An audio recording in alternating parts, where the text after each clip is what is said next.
کو یہ بتا رہا ہوں، میں لوگوں کو یہ بنا رہا ہوں کہ سپریم قرآن سنت و آل محمد۔ یہ دیوس ہے، یہ بے غیرت ہے، یہ توحید کی غیرت سے محروم ہے۔ ایک بھانڈ گنجر اور کتی کا بچہ ناصر مدنی۔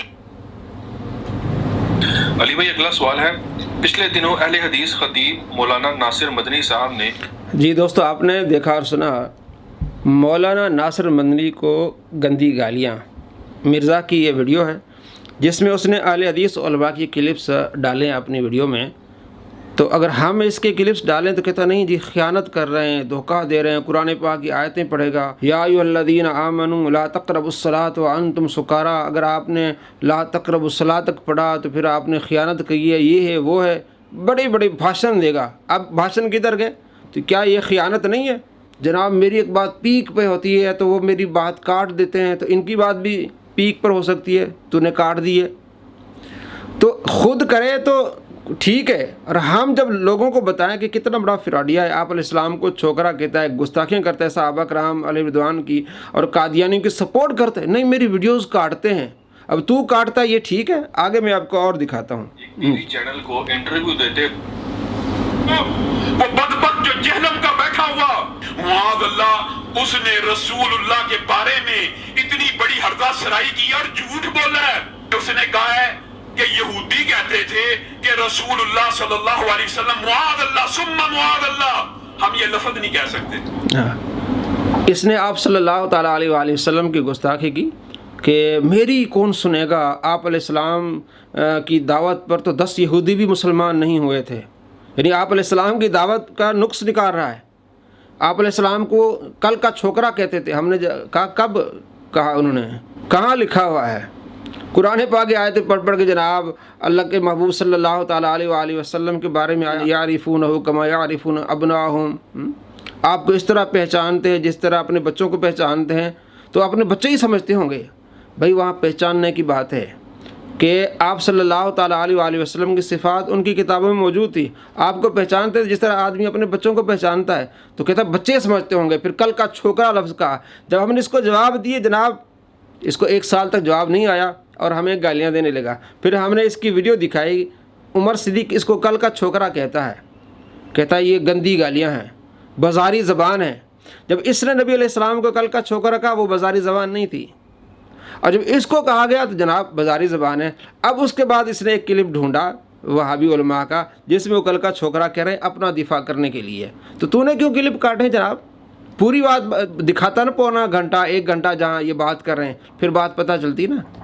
یہ چھوکرے معاذ اللہ۔ دنیا میں آنے والے ہر پیغمبر کے ساتھ اس کی قوم نے جو پہلا اعتراض کیا بنیادی وہ یہی تھا کہ ہمارے باپ دادا پاگل تھے، انہوں نے کیا داڑیاں دھوپ میں سفید کی تھی، کیا ان کو کچھ پتہ نہیں تھا؟ یہ کل کا چھوکرا آ کر ہمیں یہ سمجھانے لگا ہے دین، یہ کل کا چھوکرا آ کر ہمیں یہ سمجھانے لگا ہے دین، یہ کل کا چھوکرا آ کر ہمیں یہ سمجھانے لگا ہے۔ اس نے بھی دیکھیں دوبارہ کاٹی ہیں، کاٹ کے یہ ڈالی ہیں۔ جب ہم ڈالتے ہیں تو انہیں پھر تکلیف ہوتی ہے جناب، آپ ویڈیوز کاٹتے ہیں، کاٹ ڈالتے ہیں، پوری ویڈیو ڈالا کریں 3 گھنٹے 4 گھنٹے کی، بھئی جو بات ہوگی اسی کا جواب دیا جائے گا، جملہ مکمل ہے اسی کا جواب دیا جائے گا۔ تو ہم آج آپ کو دکھا رہے ہیں کہ کتنا یہ خائن ہے، دھوکے باز ہے، لوفر آدمی ہے۔ جب ہم دکھاتے لوگوں کو تو ایک ہی بات ہوتی ہے، رٹ لگائی ہوتی ہے اس نے، میری ویڈیوز کاٹتے ہیں، میرے چینل پہ آ کے دیکھا کریں پھر آپ کو پتہ چلے۔ ضد تو علماء یہود میں آئی ہے تو انہوں نے نبی کے سامنے ہوتے ہوئے ان کو ماننے سے انکار کر دیا۔ اب یہ علامہ خادم سے رضی کی قبر پر جو ہے وہ وہابی علماء کا آنا، تو اس پر اس نے ویڈیو بنائی ہے، شروع میں علامہ صاحب کا یہ کلپ ڈالا ہے۔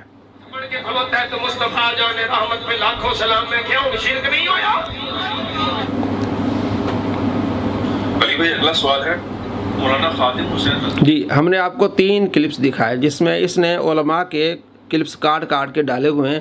یہ جرم نہیں ہے، یہ دھوکہ نہیں ہے۔ ہم جب اس کی خیانتیں دھوکے بازیاں عوام تک پہنچاتے ہیں، ایک ہی رٹ اس نے لگائی ہوتی ہے جناب، کلپس کاٹ کاٹ کے دکھاتے ہیں، تو کرے تو ٹھیک ہے، ہم کرے تو غلط ہے۔ واہ مرزا صاحب واہ، تیری عقل کو سلام۔ ایسے فراڈیوں سے بچیں، ایسے دھوکے بازوں سے بچیں، خود کریں تو جائز، اور ہم جب عوام کو بتائیں کہ نبی علیہ السلام کی گستاخی کر رہا ہے، آپ صلی اللہ تعالیٰ علیہ وآلہ وسلم کے بارے میں لوگوں کو ابھار رہا ہے کہ نبی علیہ السلام کی گستاخیاں کریں، جیسا کہ پچھلے دنوں ہم نے دکھایا، اس نے کہا کہ آپ کسی کو 1 ارب بھی دے دیں نبی علیہ السلام کی گستاخی نہیں کرے گا، تو اس کے چیلوں نے ایکسپیریمنٹ کیے، جا کے لوگوں سے کہا ہم تمہیں پیسے دے دیں، تم نبی علیہ السلام کی گستاخی کرو، نعوذ باللہ من ذالک، تم نبی علیہ السلام کو گالیاں دو۔ یہ اس نے اپنی ویڈیوز میں یہ کہا کہ 1 ارب بھی دو گالی نہیں دے گا، تو اس کے چیلے یہ کام کرنے لگے، لوگوں کو گلیوں میں، بازاروں میں، دکانوں میں جا کے کہنے لگے تم نبی کو گالیاں دو، اب تمہیں پیسے دیتے ہیں۔ تو وہ کہنے والے بھی کافر، اور جو ان کو سپورٹ کرنے والا ہے وہ کتنا بڑا کافر ہوگا، اور خود اپنے آپ کو یہ کافر سمجھتا ہے۔ کیوں کہ اس نے ایک ویڈیو بنائی کہ جس نے حضرت ابوبکر صدیق رضی اللہ تعالیٰ عنہ کی صحابت کا انکار کیا، وہ کافر ہے۔ ہم نے دکھائی کئی ویڈیوز میں کہ سورہ التوبہ آیت نمبر 40 سے ثابت ہے کہ حضرت ابوبکر صدیق رضی اللہ تعالیٰ عنہ صحابی ہیں، تو حضرت ابوبکر صدیق رضی اللہ تعالیٰ عنہ کے صحابت کا انکار کرنے والا کافر ہے۔ اور اب اس کے بعد اس نے ویڈیو بنائی کہ نہیں جناب، کوئی کسی صحابی کو بھی کافر کہے تو وہ کافر نہیں ہوگا، اور جب ہم نے کلمہ پڑھا لا الہ الا اللہ محمد رسول اللہ، تو ابوبکر ولی اللہ نہیں پڑھا، تو ابوبکر کا انکار کرنے والا کافر نہیں ہوگا۔ کیوں نہیں؟ کیونکہ ابوبکر صدیق رضی اللہ تعالیٰ کے ثابت قرآن سے ثابت ہے، قرآن کی ایک آیت کا انکار بھی کفر ہے۔ پہلے جس کو کفر سمجھتے ہو اب اس کو حلال سمجھتے ہو، اپنے فتوے سے یہ کافر ہے، اپنے فتوے سے گستاخ ہے، اپنے فتوے سے آپ صلی اللہ تعالیٰ علیہ وآلہ وسلم کے صحابہ کا گستاخ ہے، اور اپنے فتوے سے لعنتی ہے، کہتا میں اگر اللہ کا ولی ہوتا تو میں لعنتی ہوتا، اور بعد میں کہتا میں اللہ کے ولی ہوں۔ تو اپنے فتوے سے لعنتی ہے، گستاخ ہے، اور کافر ہم نہیں کہہ رہے، یہ اپنے فتووں سے کافروں میں شامل ہوتا ہے، گستاخوں میں شامل ہوتا ہے، اور لعنتیوں میں شامل ہوتا ہے۔